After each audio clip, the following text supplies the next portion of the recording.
Hare Krishna. Om Namo Bhagavate Vasudevaya. Om Namo Bhagavate Vasudevaya. Om Namo Bhagavate Vasudevaya. Om Ajnanatimirandhasya Gnananjana Chakshurunmilitam Yena Tasmai Shri Gurave Namaha. नम ॐ विष्णुपादाय कृष्णप्रेष्ठाय भूतले श्रीमते भक्तिवेदान्तस्वामिन् इति नामिने नमस्ते सारस्वती देवे गौरवाणी प्रचारिणे निर्विशेषा शून्यवादी पाश्चात्यदेशतारिणे जय श्री कृष्ण चैतन्य प्रभु नित्यानंद श्री अद्वैत गदाधर श्रीवासादि गौर भक्तवृंद हरे Krishna Krishna Krishna Hare Hare Hare Ram Ram Ram Hare Hare Hare Krishna. I welcome all the devotees for today's Bhagavatam session. Today we are discussing a shloka from the fifth canto of Srimad Bhagavatam. I'll share the screen, or I think I'll read like that. This is from shloka 5th canto, 15th chapter, 9th shloka. I'll read the translation. The great king Gaya used to perform all kinds of Vedic rituals. He was highly intelligent and expert in studying all the Vedic literatures. He maintained the religious principles and possessed all kinds of opulence. He was a leader among gentlemen and a servant of the devotees. He was a totally qualified plenary expansion of the Supreme Personality of Godhead. Therefore, who could equal him in the performance of gigantic ritualistic ceremonies? I will, I hope I will be able to share the screen. Better I show the shloka. Yeah.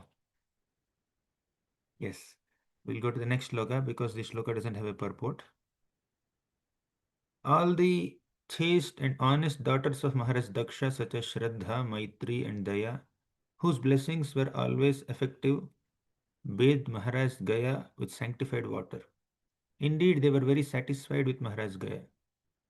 The planet Earth personified came as a cow, and as though she saw her calf, she delivered milk profusely when she saw all the good qualities of Maharaj Gaya.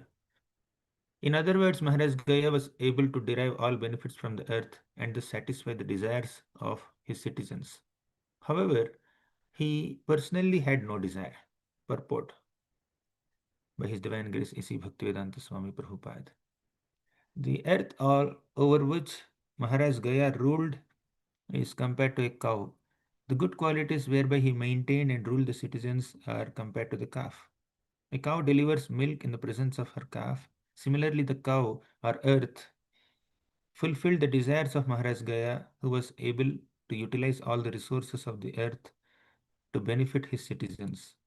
This was possible because he was bathed by sanctified water by the honest daughters of Daksha. Unless a king or ruler is blessed by authorities, he cannot rule the citizens very satisfactorily. Though the good qualities of the ruler, through the good qualities of the ruler, the citizens become very happy and well qualified. So this shloka is from the fifth canto of Bhagavatam, where Sukadeva Goswami described the descendants of Priyavrata Maharaj. As all of us know, Swayambhu Manu is a very exalted devotee of the Lord. He was the son of Brahma, and he had five children. They are Uttanapad and Priyavrata, two sons, Devahuti, Akuti, Prasuti, three daughters. So Swayambhu Manu ruled the kingdom, and he also empowered his sons to rule the kingdom. And it's a long story. Priyavrata Maharaj was under the guidance of Narada Muni, and he was a brahmachari. Somehow, Swayambhu Manu's son Uttanapad ruled the kingdom, and many of his descendants, including Dhruva Maharaj, Anga Maharaj, Prithu Maharaj, Prachina Barhi, Prachetas, and many other exalted kings have ruled the kingdom for a long time, and they have retired. Uh, and they went back to Godhead, many of them also. So the last descendant in the dynasty of Uttanpad Maharaj is Daksha. But Daksha did not rule the kingdom initially. He started performing some austerities for 5 manvantaras. So, because there was no king, Daksha is not taking up the role of a ruler. Swayambhu Manu went to Privrat Maharaj and said, Privrat Maharaj, now your entire brother's dynasty ruled the earth, but now there is no one to rule. My request to you is, can you please come back to the kingdom and rule? Already he was a brahmachari. He was under the training of Narada Muni. But Swayambhumanu's request is, please come back, get married, and rule the kingdom. That was his request. So our Priyavrata Maharaj was unable to decide. Should I continue as a brahmachari, or should I come back and get married and rule the kingdom according to the request of my father Swayambhumanu? His guru was Narada Muni, an exalted devotee, a Mahajan. And his father was Swayambhumanu. He's also an exalted devotee. One is a sannyasi or a renunciant, Narada Muni. Other is a grihastha, exemplary householder. So whose instruction should he follow? Actually, there is no conflict in the instructions. Ultimately, both of them want to serve the Lord, and both of them wanted Privarta Maharaj to serve the Lord. But Privarta Maharaj was in a dilemma. Personally, he wanted to remain as a renunciant, but he could not deny his father's instruction also. He could not say yes, he could not say no. At this moment, Lord Brahma descended and requested Privarta Maharaj. Privarta Maharaj, you are supposed to oblige at this moment with your father's request because it's an important need. There is no one to rule the kingdom. Mm. We need a capable ruler. So there is nothing wrong in you pursuing your grihastha life and then ruling the kingdom mm, in an exemplary way. And don't worry that your absorption in bhakti could be compromised, right?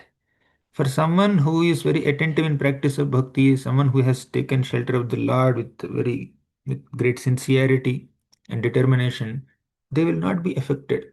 They will not be distracted even by royal comforts in the kingdom or household facilities. So don't worry about it. You'll be able to continue the practice of bhakti. So, but you have to take care of the kingdom. And he said many other things. I just quickly summarized in a minute. And Privarta Maharaj finally agreed. And Narada Muni gave his consent, of course. He had no objection. When Brahma is requesting, Swayambhuman is requesting, why would Narada Muni say, no, no, no, he has to be in the renaissance order only? And Narada Muni did not raise any objection. So, with the blessings of all these great devotees who are Mahajans, Privarta Maharaj started ruling the kingdom. Then Privarta Maharaj ruled the kingdom in a very exemplary manner.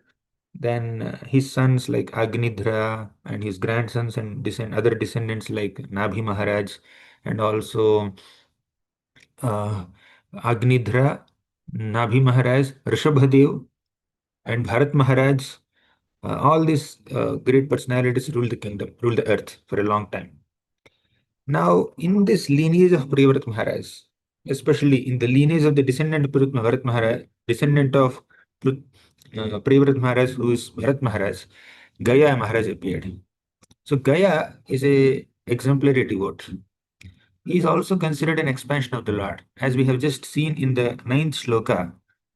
See, Gayam Nripaha Kaha Pratiyati Kamabhir Karmabhir Yajvabhimani Bahuvid Dharmagupta. Dharmagupta means one who protects dharma.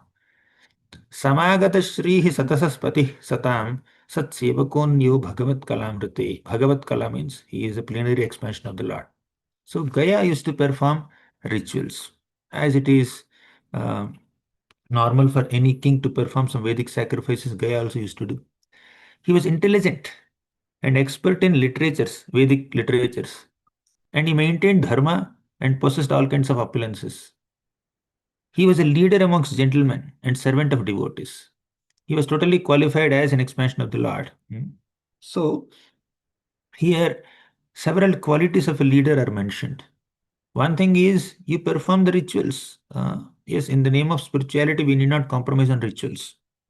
In fact, the rituals can be spiritual rituals, right? As a part of sadhana bhakti, also, we perform so many angas of bhakti that may seem ritualistic at times, but these are important. They connect us with the Lord, right? So he is performing all these sacrifices, and he's intelligent and is expert in scriptures. So one of the important qualities of a leader is they should be well versed with the Vedic wisdom. Without studying the scriptures like Bhagavad Gita, Srimad Bhagavatam, and any other Vaishnava literatures, one will not have spiritual wisdom to guide people, to rule people, to lead people. One who has taken the position of a leader is supposed to gain some scriptural wisdom and conduct the kingdom and rule the kingdom and monitor people according to the teachings of the scriptures, not according to one's own whims, right? There is some whimsical leadership sometimes, and sometimes uh, there is some kind of some ideal leadership where people align themselves with the Vedic scriptures. Now, Rishabhadev, one of the ancestors of Gaya, he gave his teachings. You know what he said? Gurur na sasyat, swajano na sasyat, pita na sasyat, janani na sasyat. Daivam na nasyat, daivam na tatsyat, na patischa sasyan, namo chayedyaha samupeta mrityam. Gurur na sasyat, you should not become a guru. Second, swajano na sasyat, you should not become a relative. Pita na sasyat, you cannot become a father. Jananina sasyat, you cannot become a mother. Daivamna sasyat, you cannot become like a worshipable personality to others. Patischa sasyat, one should not become a master or a husband. If na mochaye deha samupeta mrityam, if one cannot deliver the dependent, if one cannot help the dependents to come out of the cycle of birth and death, one cannot take up these important roles as teachers or parents or devatas who receive worship from others. So, a leader is supposed to lead the followers on a spiritual path. Of course, the leader also has the responsibility to take care of them physically, emotionally, in all ways. The leader has to facilitate the overall growth and welfare of the citizens or the followers, dependents.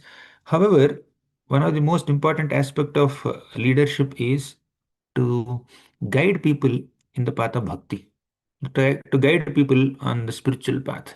That's what the shloka says, right? He's a leader amongst gentlemen, and he himself considered himself as a servant of the devotees.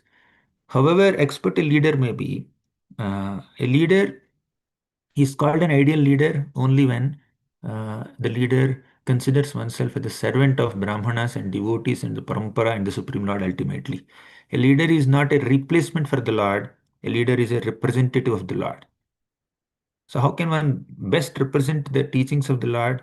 By following the teachings, by sincerely following the teachings of the Lord, these leaders, whether they're kings or gurus or parents or whoever, they will be able to mm, uh, rule the dependents effectively, guide them effectively to the degree they are connected to the Lord and the devotees and the Guru. Like Yudhishthira Maharaj's leadership is described so beautifully in the Bhagavatam. Sutta Goswami says, Apipala पितृभद्रञ्जयन् प्रजाः निःस्पृहः सर्वकामेभ्यः कृष्णपादानुसेवया. Means Apipala Dharmaraja. Yudhishthira Maharaj is also called Dharmaraj. So Dharmaraj ruled his kingdom. How? Pitruvad Ranjayan Prajaha. Like a father, he is taking care of all his praja, means citizens. Nispruhaha Sarvakamebhyaha. He is also very detached from all kinds of material desires. A leader, if he has material desires or selfish desires or an obsession to be in that power post, then they won't be able to effectively rule the kingdom. Effectively guiding citizens requires some kind of detachment. We should not have any material desires. The only desire is to serve the citizens as a representative of the Lord, as a servant of the Lord. The Lord has kept all the citizens or these dependents in my care, and He has given me this power or position or resources or talents or skills or experience to help them, to serve them in the mood of a servant of the Lord, in the mood of a servant of these souls who are also children of the Lord. A leader has to lead people. Leading is service. Leader is not meant to only receive service. Leader is meant to primarily render service. That's how Maharaj Gaya was ruling, and that's how Maharaj Yudhishthira was also ruling. Now, the last line of the shloka that we just discussed is Apipala Dharmarajaha. In that shloka, last line is Krishna Padanu Krishna Padanu Sevaya means our Yudhishthir Maharaj is considering himself as a servant of the lotus feet of Lord Krishna. So, we should be considering ourselves as servants of devotees and servants of the Lord. Otherwise, we won't be able to effectively lead others on a spiritual path. Mm. So, Yudhishthira Maharaj was considering himself as servant of Lord Krishna, and he's ruling the citizens according to the instructions given by Krishna and also Bhishma. You see, in the 12th chapter of Bhagavad Gita, 12th chapter of Bhagavatam, first canto, 12th chapter, Suta Goswami says, Nishamya Bhishmoktam Athacyutoktam. Mhm. So, how was Yudhishthira Maharaj ruling his kingdom? Bhishmoktam, according to the teachings of Bhishma Dev. Atha Achyutoktam, according to the teachings of Lord Achyuta, Lord Krishna himself. So, the guidance for a king comes from the Lord and his pure devotees. Just before Bhishma Dev's departure, Bhishma has given so many teachings to Yudhishthira Maharaj on how to conduct a kingdom. He spoke about Varna Dharma, Ashrama Dharma, Raja Dharma, Dana Dharma, Stri Dharma, and Bhagavata Dharma. So Yudhishthira Maharaj received so many teachings of Dharma from Bhishma Dev, who is a very great authority of Dharma. So Bhishma Dev's teachings were there in the heart of Yudhishthira Maharaj, and he's ruling the kingdom according to those teachings. Similarly, Yudhishthira Maharaj is also giving teachings, also following the teachings of Lord Krishna. Kim te kamah surasparha Mukund मनसो द्विजाः अधिजह्रुर्मुदं राज्ञः क्षुदितस्य यथेतरे मुकुंद मनसो Dwija or Parikshit Maharaj, I'm sorry, Yudhishthir Maharaj, he is completely absorbed in the thoughts of Lord Mukunda. Mukunda Manaso Dvija. And how was Ambrish Maharaj ruling his kingdom?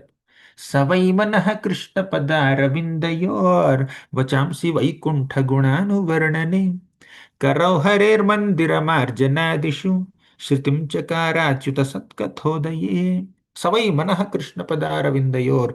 Our Ambarish Maharaj has dedicated his mind to meditate on the lotus feet of Lord Krishna. Then Vachamsi Vaikuntha Gunanuvarnani. Vachamsi means his words are dedicated to glorifying the Lord of Vaikuntha. Karau Harer Mandira Marjanadishu. He has engaged his two hands in the cleaning of Lord Hari's temple. Shritim Chakara Achyuta Satkathodaye. He engaged his two ears in hearing the beautiful pastimes or the descriptions of Krishna's Nama, Rupa, Guna, Leela.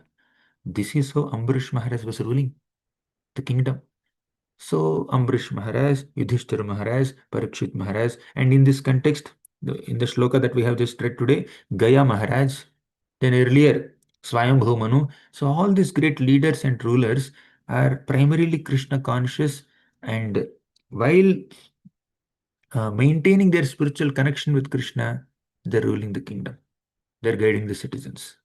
So performing sacrifices or worship or hearing or chanting, these are like fundamental activities of all these great kings. They are Rajarshis. Why they are called Rajarshis? Raja means king, but Rishi means sage. They are called Rajarshis because although they are kings, they are rulers, they are politicians, they are as good as sages. What made these kings as sages? What made them so saintly? Because of their spiritual connection with Krishna. One cannot neglect a king or a ruler, a leader, cannot neglect one's own spiritual practices, one's own obedience to Krishna and the parampara and Guru and all the sacred teachings coming from scriptures. So when that spiritual connection is lost, then the leading will not be very effective. Like Prabhupada says in the first canto of Srimad Bhagavatam, in the context of Parikshit Maharaj's story, Srila Prabhupada says that in Kali Yuga, many leaders are not twice born. Now, there's something called a terminology called dvija. You know, dvija? Dvija means one who is twice born. What is this twice born? The first birth comes from the parents, right? It's a physical birth. The body is born from the parents. But the second birth is from the spiritual initiation, from a spiritual master, from a spiritual guru. So everybody, especially one who is in a leadership position, must uh, be spiritually connected to a guru, spiritual initiation. So, based on the guidance given by the Brahmanas and the spiritual master, they need to rule. So, this is the concern of Prabhupada he expressed. So, twice born leaders should rule the kingdom, not once born, Prabhupada says. So, all these great kings like Yudhishthir Maharaj or Gaya Maharaj, they were always under the guidance of great Brahmanas, as we just saw in the king in the shloka which we just read. So Brahma, you know what Brahma said in the beginning of creation? न भारती मे गमृषोपलक्ष्यति न वै क्वचिन्मे मनसो मृषा गतिः न मे हृषीकाणि पतन्त्यसत्पथे यन्मे हृदौत्कण्ठ्यवता धृतो हरिः न भारती मे गमृषोपलक्ष्यति. Bharati means his words. He said, my dear Nardamani, basically Brahma was speaking to Nardamani. He said, oh Nardamani, my words can never go wrong. Means whatever I speak is correct. Second point, Navai kvachin me manaso mrshagatihi. Whatever my mind thinks, that also cannot be wrong. I always think properly. Third, Name hrishikani patantya satpate. My senses can never function in a wrong way. Whatever I do with my body and senses is also correct. Means my words, my thoughts, and my actions are all correct. Why? Yanme hridautkanthyavata dharto harihi. Because with great zeal and determination and devotion, I have accepted the lotus feet of Lord Hari in my heart. So here our dear Brahma is saying that the accuracy of my words or thoughts or actions or decisions is very much dependent on my connection with Krishna, my connection with Hari. To the degree we think about Krishna, to the degree we utilize our tongue to glorify Krishna, to the degree we utilize our body to serve Krishna, to that degree our decisions or actions will be accurate. Our uh, our leadership will be accurate. So the accuracy or the the efficacy of leadership is very much dependent on how much are we connected with Krishna. So the more we are connected to Krishna, the more we take proper decisions. We guide people in a proper way. So sadhana, spiritual connection, sadhana is one of the most important aspects of spiritual life and spiritual leadership also. Here, Gaya Maharaj, he is an effective ruler, but still he is considering himself as a servant of the devotees. He is studying all the Vedic literatures. He is performing all kinds of Vedic rituals and worship, right? So, although they are leaders, that does not mean they lead without affiliation to Vedic scriptures. So, one should have an experience of studying the scriptures and serving the devotees and following the different kinds of prescribed rituals, then one's leadership will be more effective. And later, in the next shloka, we see that Gaya was deriving all benefits from the earth and that satisfied the desire of his citizens. So, earth is providing all the necessities that Gaya Maharaj needed to satisfy his citizens. So, to be able to effectively rule, we need to have natural resources. So, King Gaya had all kinds of natural resources. Mother Earth is providing everything. Mother Nature is providing everything. Why? Because he himself is a devotee.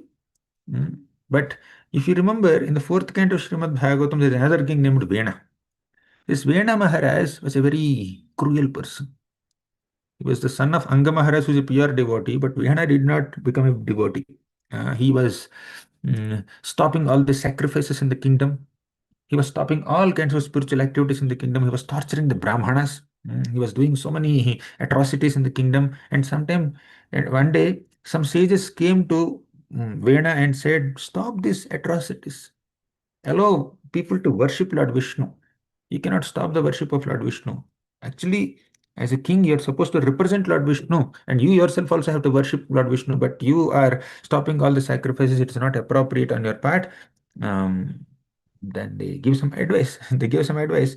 But you know what this um, uh, Vena said? You are considering Vishnu as God? I am God. You should worship me as God. Because king is the personification of all devatas. King is not different from Vishnu or Shiva or Brahma or whatever. I am supposed to be your worshipable deity. Actually, all of you are supposed to conduct your sacrifices in my name, not in Vishnu's name. All the Bhagavad Gita says, Yajnarthat karmanonyatra lokoyam karma bandhana. We should perform all kinds of karmas, all kinds of activities for the pleasure of Lord of Yajna, Lord Vishnu. But he says, I am Vishnu, I am God. So these people, the sages, cursed him to die. With their words only, they killed him.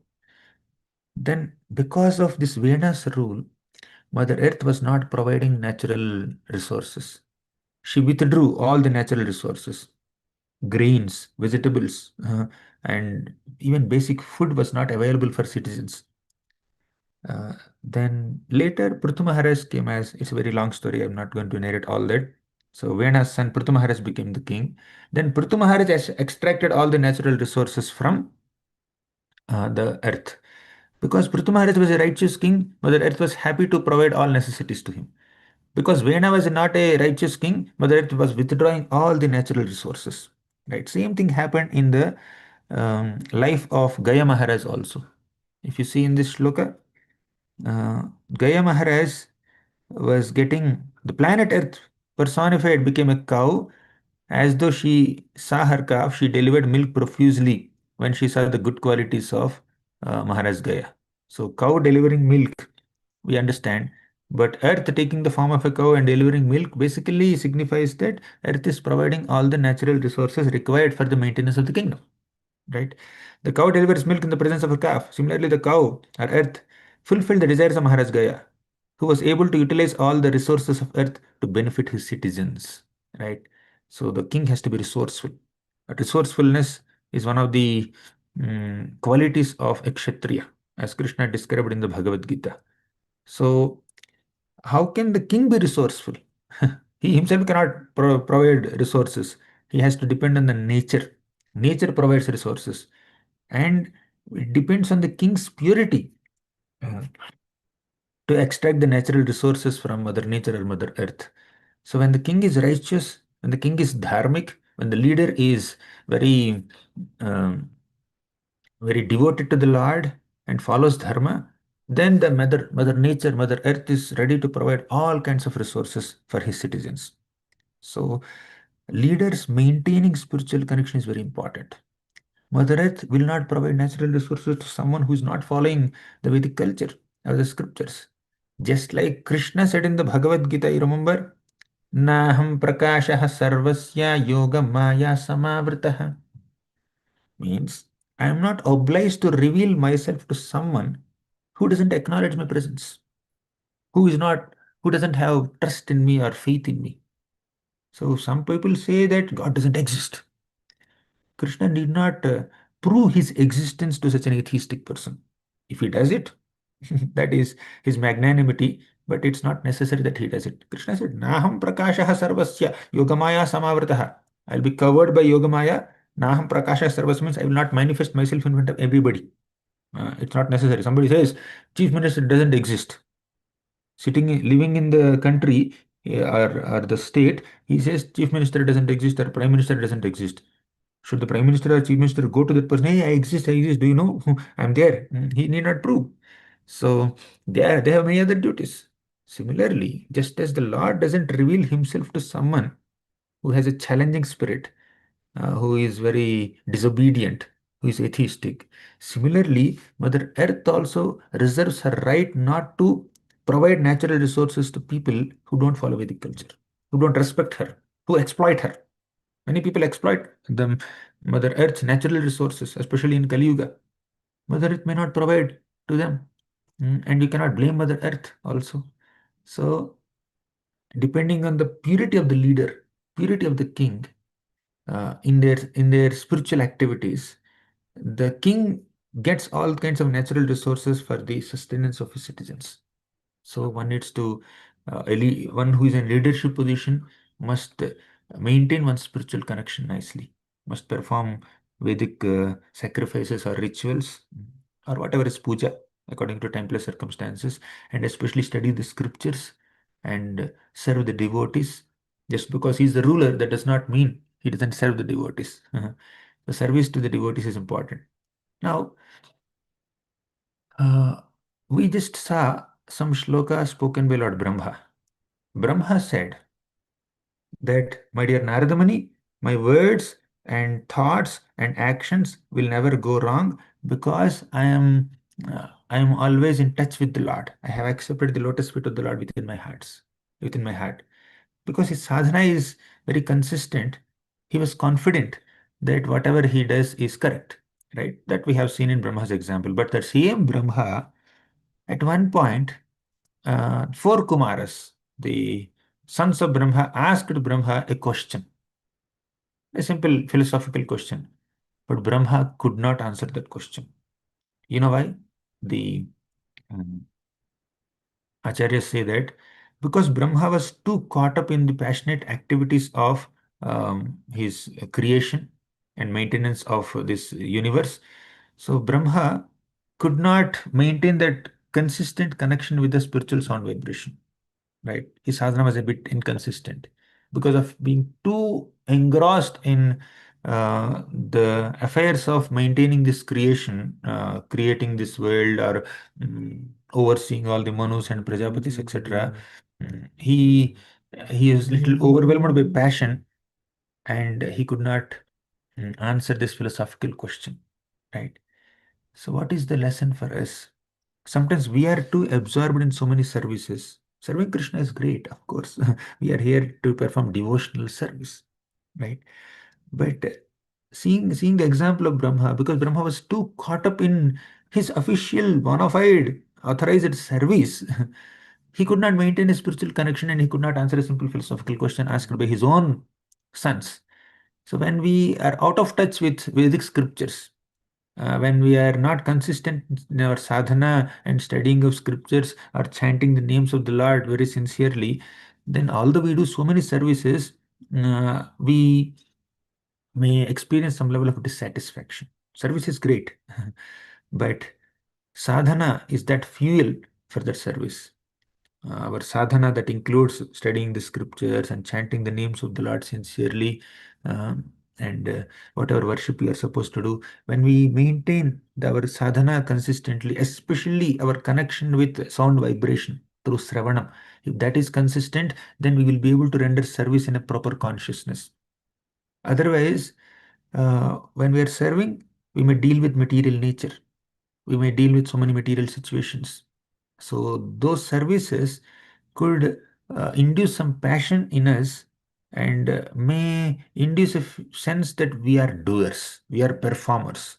Uh, we may become too attached to our achievements and accomplishments more. Sometimes it's like that. If we don't sufficiently hear Harikatha or study scriptures, right? So, studying scriptures need not be done in a scholarly way or an academic way. So we need to study the scriptures or hear the scriptures, if not studying, at least hearing Harikatha to nourish ourselves. We should know about the person whom we are serving. When we know the glories of Krishna by hearing, then we will be able to dedicate ourselves to the service of Krishna very effectively. But when we don't sufficiently hear about the Lord, chant His names, and if we only want to serve Him, serve Him, serve Him, we may overly identify ourselves with the activity there, and we may think we are the doers. Instead of remembering that I am doing this activity for the pleasure of Krishna, Krishna is so glorious, Krishna is so merciful. So, uh, that spiritual connection and hearing Harikatha gives us emotional and intellectual stability. We'll be able to see that we are able to perform any service only by the grace of the Lord. We are not the doers. It is Krishna who is doing everything. For that, we need to regularly hear the glories of Krishna. Then another point is, just as Gaya Maharaj is serving the devotees and studying the scriptures and taking guidance uh, from great souls. A leader also should receive guidance from great souls. For example, Prutha Maharaj, he was taking guidance from the four Kumaras. Although Prutha Maharaj himself is a great devotee, but still he is taking guidance from the four Kumaras. He is learning from them. Mhm. So Prabhupada says a leader means one who has become a first class disciple. He is a leader. One who is perfectly following uh, his spiritual master, his spiritual authorities, and ultimately the Supreme Lord and the scriptures. So they can effectively lead people. Mm. So one must be prepared to follow the instructions of the spiritual master. Just like you see, you are traveling in the road. When you're traveling on the road to some destination, you don't know the way. You're nowadays people put this Google Maps. They put some Google Maps there and then they follow. When you're following the Google Map, sometimes if you don't, if you're not very attentive, we may take a wrong turn. But what does the Google Map do? The Google Map will realign, will readjust and recalculate the shortest path or the best one, most effective path, and then show you, okay, you can go in this way. Instead of taking a left turn, you have taken a right turn or you went straight. Fine, no problem. You lost 5 minutes, but there is another way to the destination. So the Google Map realigns. Similarly, just imagine you have not put the Google Maps. You don't know the proper way. You have taken a wrong turn. You did not realize it and you will end up in a different destination only when you don't have that map. I'm not advertising Google Maps here. I'm saying that the importance of guidance. Uh, I'm speaking about the importance of guidance. So just like mm, Google Map recalculates uh, its path, optimal path, and shows us the way to the destination. Similarly, whenever we make mistakes in our services, in our leadership roles, when we have a sincere guide, when we have a well-wishing guide, an experienced guide, who is especially experienced in scriptures, so one needs to, one has the opportunity to come back on the right track. Leaders also can make mistakes sometimes, right? Kings also can make mistakes. Therefore, Brahmanas are there to guide them. For example, Dasarath Maharaj, he was hesitating to send Lord Ramachandra with Vishwamitra. Vishwamitra came with a request that, oh, Dasarath Maharaj, I'm conducting a sacrifice. Please send Lord Ramachandra to protect my sacrifice. He was very young at that time. Dasharatha Maharaj said, no, no, no, I cannot send him. He's very young. I will come. I will come with my soldiers. Vishwamitra said, I didn't ask you. I asked for your son. Dasharatha Maharaj was on the verge of mm, breaking his promise to Vishwamitra and making Vishwamitra angry. Then Vasishta Muni came and said, Dasharatha Maharaj, why are you hesitating? You are considering Ram incapable of doing this activity. Don't see him as your son. He is an empowered personality, and Vishwamitra himself can destroy all these uh, Rakshasas who are disturbing his sacrifice. But he's giving an opportunity to Lord Ramachandra to become a warrior. So you should send him. Then, with the guidance of Vasishta Muni, Dasharatha Maharaj had sent Lord Ramachandra to the forest along with Vishwamitra, along with Lakshman also. So if Vasishta's guidance was not there, Dasharatha Maharaj would have broken his promise. It would have been offense to Vishwamitra. So sometimes even a leader also may act little emotionally or sentimentally, or with some attachment or make some wrong decision. For that, they need to be guided by the Shastric knowledge, guided by those people who are rooted in the Shastra and culture, and those are more composed in their overall behavior. Sometimes one may be swayed away by emotions or excitements or passion, but one who is in goodness, actually one who is beyond goodness, or one who has knowledge which is which is beyond the three material modes, such people will be able to guide. So a Brahmana is supposed to receive guidance from great a leader must be receiving guidance from experienced devotees. Just like Yudhishthira Maharaj was guided by Bhishma, Yudhishthira Maharaj was guided by Narada Muni. Vyasadeva himself was guided by Narada Muni. Hmm. On the other hand, we see this mm, Duryodhan. Duryodhan had access to great guidance in the form of Vidura. Dhritarashtra Maharaj, he also had great guidance in the form of Vidura. But Dhritarashtra, Duryodhan, both of them never took guidance of Vidura. In fact, at one point, this mm, um, when Vidura was advising Dhritarashtra, you are unnecessarily maintaining your son Duryodhan. He is an offender of devotees. He is a great offender of the Supreme Lord himself. You are not doing justice to the Pandavas. Better give the rightful share of the kingdom to the Pandavas and get rid of your son Duryodhan. So, whatever Vidura spoke was appropriate. But Dhritarashtra did not speak a single word. Meanwhile, Duryodhan came there and chastised Vidura. He said, how dare he is giving us an instruction or an advice against our interests and in support of our enemies. Just as a remuneration for his lifelong service to the throne of Hastinapur, we are just leaving his breath in his nostrils. Means we are not killing him. But he cannot stay here. We are banishing him from this kingdom of Hastinapur. Get lost, Vidura, from here. And although Duryodhan so arrogantly and proudly banishing Vidura, Dhritarashtra did not speak a single word, setting a wrong example of a leader. Very bad example. As a king, as a father, as a brother, Dhritarashtra was expected to speak in this situation, but he did not speak a single word. He was, as a father, he was supposed to control mm, his son. As a king, he is supposed to protect his minister who is righteous. And also as a brother, actually, Dhritarashtra was the brother of Vidura. And Vidura was very loyally serving and assisting Dhritarashtra in so many ways. And Dhritarashtra did not show much gratitude to Vidura. So his attachment to his materialistic son, atheistic son, Duryodhana was more than his his duty of protecting his minister or protecting the kingdom also. So when the leaders act with attachment and emotions and sentiments and become biased and prejudiced and partial towards their blood relations, they cannot be effective leaders. This Dhritarashtra could never be an effective leader, right? On the other hand, although Vidura was not in a leadership position, still he led Dhritarashtra in the spiritual path.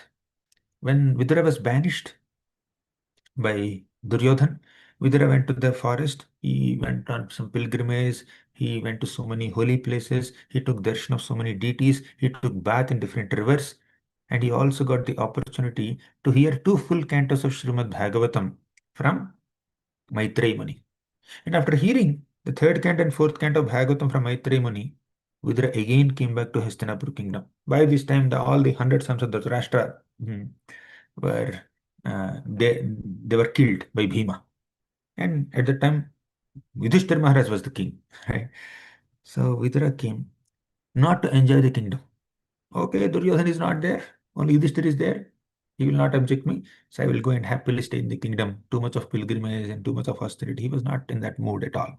So Vidura came back to Hastinapur only to enlighten his brother Dhritarashtra, who has been offensive towards him. You see, Dhritarashtra offended, neglected, ignored Vidura's advice throughout his life practically. But still, Vidura was only concerned about Dhritarashtra. This is called forgiveness. Vidura did not hold any bitter feelings or negativity or grudge or envy towards Dhritarashtra, thinking that this Dhritarashtra did not speak a single word when his son was insulting me. Means he's endorsing that insult, right? He's so attached to his son. So if we are in Vidura's position, can we think of the welfare of Dhritarashtra at any moment? If Dhritarashtra has so ungratefully allowed the banishing of Vidura by his son Duryodhan, if we are in Vidura's place, will we again look at the face of Dhritarashtra at all? Not sure. Many of us, probably some of you maybe, but it's not very easy for an average person mm, to think of the welfare of, or at least meet, mm, and again interact with someone who has been so offensive, so neglectful, uh, so ignorant, and so attached, so indifferent and insensitive, right? So first, Vidura was giving so many advices to Dhritarashtra, and Dhritarashtra always neglected them, always supported his son. And finally, when his son Duryodhan was insulting Vidura, also Dhritarashtra did not speak a single word. Mm. That shows how much place Vidura had in the heart of Dhritarashtra in comparison to Duryodhan. But still, Vidura was only thinking about the welfare of Dhritarashtra. This is called forgiveness. This is called compassion. Devotees are like that. Such compassionate, forgiving people can actually act as leaders. They're real leaders, although they are not in a leadership position, right? So Vidura came and enlightened Dhritarashtra, and finally Dhritarashtra accepted spiritual life and perfected his life. Not not attaining Krishna Prema, at least he took some interest in spiritual life at the fag end of his life. So this is the quality, this is how a leader is not supposed to be, Dhritarashtra. Hmm. And good leadership means we should learn how to lead people. And यद्यदाचरितश्रेष्ठः तत्तदेवेतरो जनः स यः प्रमाणं कुरुते लोकस्तदनुवर्तते. यद्यद् आचरति श्रेष्ठः, श्रेष्ठ is a leader here, a king. So whatever these people follow, others also try to follow the same thing. So one should not set a wrong example for common people. Uh, One should take that responsibility of setting the right example through one's conduct and behavior and thoughts and activities, so that common people get some inspiration. Otherwise, they will be misguided. Mm. Dhruva Maharaj, such a great leader he is. Tameva Sheela Sampannam Brahmanyam Deenavatsalam Goptaram Dharma Setunam Meni Repitaram Prajaha. Tameva Sheela Sampannam. Dhruva, he is Sheela Sampannam, he is endowed with great character. Brahmanyam, he is always respectful to Brahmanas. Deenavatsalam, he is very kind and affectionate to common people. Goptaram Dharma Setuna, he is the protector of Dharma. Just now we discussed about Gaya. He is also Goptaram Dharma Setuna. We discussed, right? Uh, I think it's in the previous shloka. We read two shlokas today. See this. Dharma Gopta, right? Yajvabhimani Bahuvid Dharma Gupta. He's the protector of Dharma, protector of occupational duties of everyone, protector of all the dharmic principles and values and virtues. That's why Dharma Gupta is mentioned. Gupta means one who protects, right? A king is supposed to protect Dharma, uphold values, virtues, morals, and principles. So, uh, Dhruva Maharaj is also like that. Goptaram Dharma Setunam Menire Pitaram Prajaha. He is nicely protecting his citizens like a father. Mhm. So, and also one more important quality of a leader is they should have right appreciation for other leaders. Just because you happen to be very effective leader, great leader, following the principles of scriptures, doing sacrifices, studying the scriptures, and following the Brahmanas, yes, you may be great leader, but you should also, this leader also should be able to respect other leaders, appreciate other leaders. That mutual respect between the leaders will create a deeper bonding between them and sets a very good example for the other people, common people. Sometimes two leaders may be very effective, but if they have a conflict, if they compete with each other, if they're envious of each other, if they want to outsmart each other and supersede each other, that will set a wrong example for people. So uh, one should be able to mm, uh, support each other, appreciate each other. Their activities may be different, but as soon as a leader sees another effective leader, there is an appreciation, not envy. How can he be more effective than me? What am I supposed to do to supersede him, to outsmart him, to defeat him? Who is putting a competition between both of you? So both are nice kings. Let them be kings. Let them rule the kingdoms in a very effective manner. So in the 10th canto of Srimad Bhagavatam, it is mentioned that, you remember this story? There are 20,000 kings who were arrested by Jarasandha. So Jarasandha Jarasandha arrested 20,000 kings. All these 20,000 kings wrote a letter to Krishna saying that Krishna, we have been arrested, please come and protect us. Then this messenger went and read that letter in the Dwaraka, Sudharma assembly hall. Then Krishna came along with Bhima and Arjuna to Jarasandha's kingdom, and Bhima killed Jarasandha. I'm summarizing a long story in short. Then Krishna went to these 20,000 kings who were in the jail of Jarasandha. You know what the king said? Oh Lord, actually Jarasandha is not our enemy. Our own ego, our own ignorance, our own greed for more kingdom, our own competitive spirit is our enemy. As Kshatriyas, we are always obsessed to expand our kingdoms. We are leading a small community, small kingdom, but we want to expand that kingdom. We want to lead there also, lead there also, lead there also, lead there also, right? So uh, they wanted to expand. So this desire for expansion, this desire for conquering, this desire to expand their scope of their kingdom and province made them compete with each other. Yes, kings sometimes quarrel with each other. For what? When a bad king is not ruling the people effectively, another good king will come and defeat him and protect his citizens properly. That's the intention, right? They are not obsessed to have a bigger land or bigger province. They are only obsessed to uphold dharma and protect common people, innocent people, right? If another king is also ruling nicely, righteously, why should this king go and compete with this king and defeat him and take away his kingdom? You see Ramayana. Dasharatha Maharaj was ruling Ayodhya nicely. Janaka Maharaj was ruling Mithila nicely. There is no competition between them. They're friends. And many other kings like Romapada Maharaj and many other Dasharath Maharaj, Rompad Maharaj, Janaka Maharaj, all these like kings, they're ruling their provinces and there's only friendship between them. There's no competition between them. So because of unnecessary competitive spirit between leaders, because of this obsession to outsmart each other, to compete with each other, to defeat each other, to establish one's rule over others' rule, uh, that creates a lot of conflict and confusion amongst the common masses. So when we unnecessarily compete with each other and fight with each other for no reason, different people are empowered in different ways. Different leaders are empowered in different ways to lead certain aspects of Krishna's seva, Krishna's service. So one should respect each other, appreciate each other, assist each other as much as humanly possible, and together offer a beautiful garland to Krishna. Mhm. So no, only I should do everything. I should be everywhere. That kind of mood also will create a lot of turmoil in the society, right?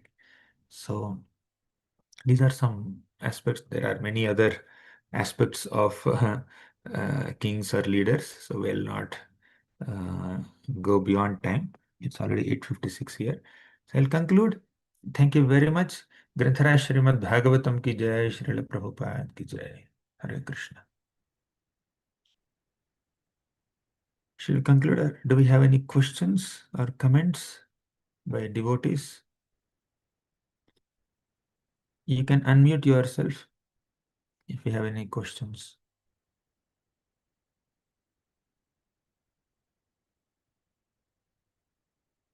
Okay, then we'll conclude. Thank you very much. Hare Krishna.